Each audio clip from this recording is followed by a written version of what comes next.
Welcome to another week of Dodger baseball, and you know what? I'm feeling pretty good. And yes, I'm saying this despite the fact that we lost a regular season series to the Padres for the first time since 2021. The Dodgers looked tired as hell while they limped their way into an off day by winning only 1 of 3. But after some much needed rest, the team headed up to Seattle and kicked some ass, sweeping the Mariners and clinching the division in the process. That's right, the Dodgers are now champs of the NL West for the 10th time in 11 seasons. Truly a blessed time to be a fan of this franchise. And you know the team is in pretty good shape when they managed to get the series sweep while rolling out this incredibly hungover lineup the day after we clinched. And after seeing that, I say they go out and get shit-faced every night.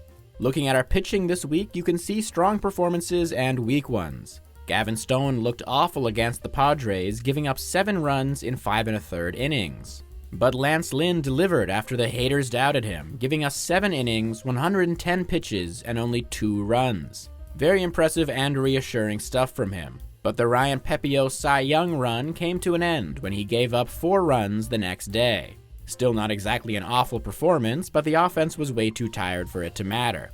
In Seattle, we saw a solid outing from Bobby Miller, followed by a Kershaw start that was cut short by a cautious Dave Roberts, at which point Emmett Sheehan took the mound for 3 scoreless innings. Those two combined actually turned into a powerful force, with only 3 hits given up between the two of them. But most of all, I'm just glad to see Kershaw starting to look better, even if he's still on a shorter leash. And on Sunday, we saw Ryan Yarbrough give us 4.2 great innings, at which point Gavin Stone put up 3.1 scoreless. It's really starting to seem like Stone does better as a bulk innings reliever, so maybe that's the role he'll take in the playoffs. Speaking of relievers, the Dodgers called up prospect Kyle Hurt on Tuesday, and he looked incredible, giving us 2 perfect innings and striking out the side to end the game. Playing every game like it's a 7th game of the World Series. Whoa, strikeout for Hurt. Rocketed up to AAA though, and here he is in the majors, striking out Trent Grisham, and a little hop in the follow through. His 1-2. He strikes out the side in the 9th inning to finish off. He's since been optioned back down, and there are some weird rules about his inclusion in the postseason, but it sounds like it could be possible through whatever loophole MLB would allow. The Dodgers insist he wasn't trying out for the playoffs, but with a performance like that, it's hard to speak so soon. Either way, he'll definitely be an exciting pitcher to keep an eye out for next season. At the top of the clutch list this week, I'm going to put Jason Heyward, who gave us 9 hits in 5 games this week, including 5 doubles and a home run. Out of the lineup, it's J-Hay that's in it.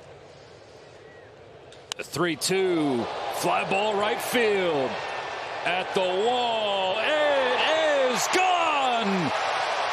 Stay hot, J-Hay!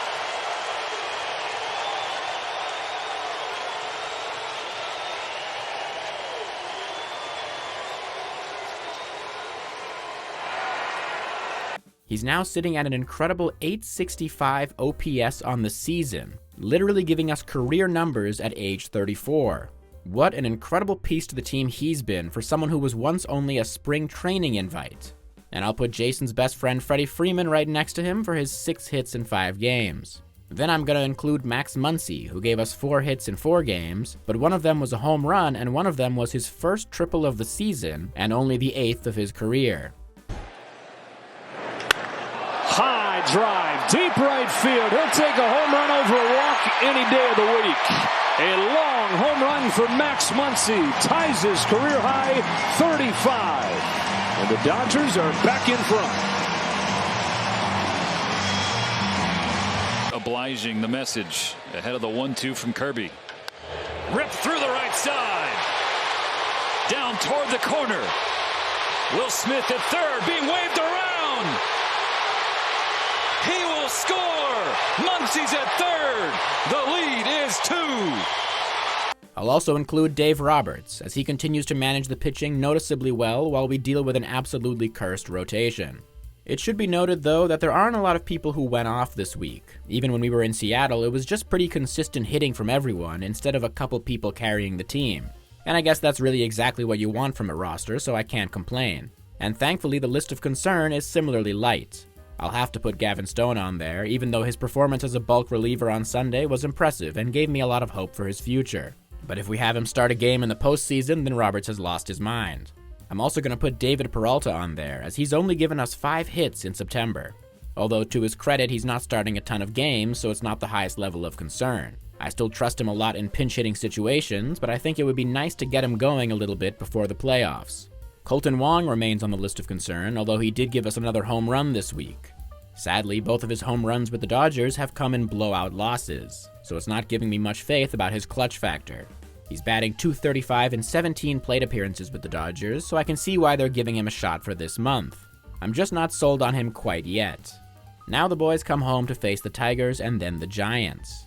And now, take a moment to enjoy the division standings, where the Dodgers have officially clinched the NL West. And even though the job's not finished, let's celebrate this wonderful moment by watching Austin Barnes hit his second home run of the season. First pitch swinging, Austin Barnes, line to left. Did you?